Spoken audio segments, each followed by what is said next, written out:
Ang Metro Manila ba ang hottest area today or provinces? Saan? Yes, Angela, ang pinakamainit na pwedeng makaranas ng malakas or mataas na heat index ngayon ay dito nga sa may bahagi ng Northern Samar sa Katarman at sa may Cagayan. So itong mga probinsyang ito ay over the past few days, ito na rin yung mga nakakaranas ng matataas na heat index and expected natin for today na ganun pa rin yung mararanasan natin. Yes. Dagdag ko lang Diego, kasi may mga ibang areas nga na nag-declare ng walang pasok, 'di ba, Francis? Saang area 'yon at ano yung heat index dun sa area na 'yon?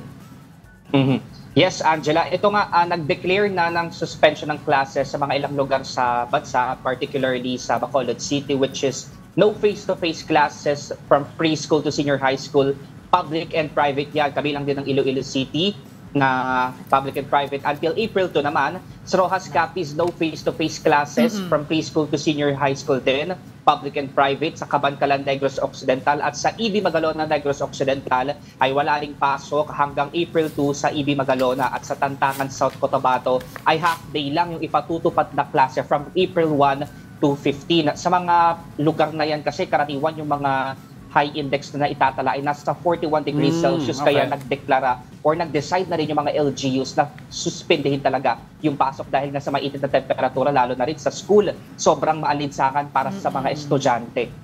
Yeah, Francis, two questions. Posible pa bang mas mainit pang mararanasan ang mga susunod na araw?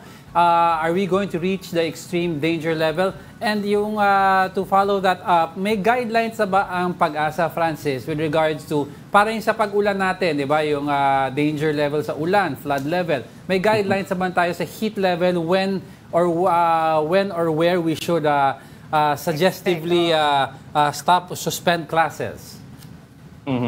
Yes, Angelo. Ito nga ang Pag-asa ay base sa nakausap natin or nakapareham natin kanina. Inaasahan pa nga natin sa mga susunod na linggo na possible na umakyat sa extreme danger level yung heat index, which is mula sa 52 degrees Celsius pataas pa. Nung mga nakaraang araw nga, especially nung Biyernes sa ato, nakapagtala na ng 47 degrees Celsius dito sa may bahagi ng Dagupan City sa may Pangasinan. So, itong mga temperatura na ito, inaasahan pa nating tataas sa mga susunod na linggo. Para doon naman sa mga halimbawa sa suspension ng classes dahil nga sa inaasahan pa nating pagtaas ng temperatura, meron na ding nilabas na DepEd order noong pang mga nakaraang taon nga na binibigyan nila ng kalayaan or ng rights yung LGU na mag-suspend nga, especially kapag talagang nakikita nila na makakaapekto yung mataas na temperatura sa pagdadaos ng mga klase. Kaya itong mga LGUs natin na nabanggit natin kanina ay nag-declare na rin ng suspension ng mga klase.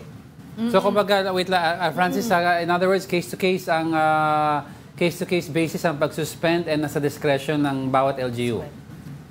Yes, tama, Angelo. Okay. Oo. Francis, ako naman, ang question ko is, last week kasi during Holy Week, nakaramdam tayo ng mga ilang araw ng mga pag-ulan. I was wondering kung anong reason behind it. Is it because it's too hot, kaya nagkaroon ng mga pag-ulan? And are we going to be expecting more rains in the coming days? Yes, Angela, yung mga pag-ulan na naranasan natin ng mga nakaraang linggo or ng mga nakaraang araw, dahil pa rin naman yan sa epekto nito mga umiiral na weather system, especially itong easterlies. Kasi sa paulit-ulit nga nating explanation, itong easterlies kasi hindi lang talaga ito mainit or maalinsangan na pwedeng makaapekto sa ating panahon. Dahil nga dito sa maraming moisture sa hangin, pwedeng yung evaporation kasi na dinudulot nito ay maaring makabuo ng katubigan sa ulap, and ito naman yung nagiging dahilan para bumuhos naman yung ulan sa atin, and expected din sa may eastern section ng ating bansa, especially sa Visayas and Mindanao, yung mga isolated rain showers ngayong araw or sa mga susunod pang araw dahil din ito sa epekto ng easterlies. Yes, Francis, ngayon, di ba, nasa dry season tayo sa tag-init, no? Now, do we expect these temperatures na nararanasan natin to carry over even pag nasa wet season na tayo, kahit maulan, mainit pa rin? Angelo, itong mga nararanasan nating temperature ay pinaka-common lang ito during the dry season, and especially may contribution din itong El Nino na nararanasan natin. So if we get to, or kung umabot na tayo doon sa may wet season or nagsimula na yung tag-ulan, nasahan natin na mas bababa naman na yung temperatura. So ngayon, tiis-tiis lang talaga tayo sa mainit at maalinsakang panahon. May good news. Thank you, Francis. May konting good news. Alright, sige. Maraming salamat. Ay, wait lang, Francis. May tanong pa ako about ano pa ang advice na mabibigay ng mga, sabi, stay indoors as much as possible. But if you can't stay indoors because may mga taong their work entails them to be outdoors. Ano ba ang mga iba pang, aside from hydrating, which is common, ano pa ang mga mapapayo natin sa mga kababayan natin, Francis?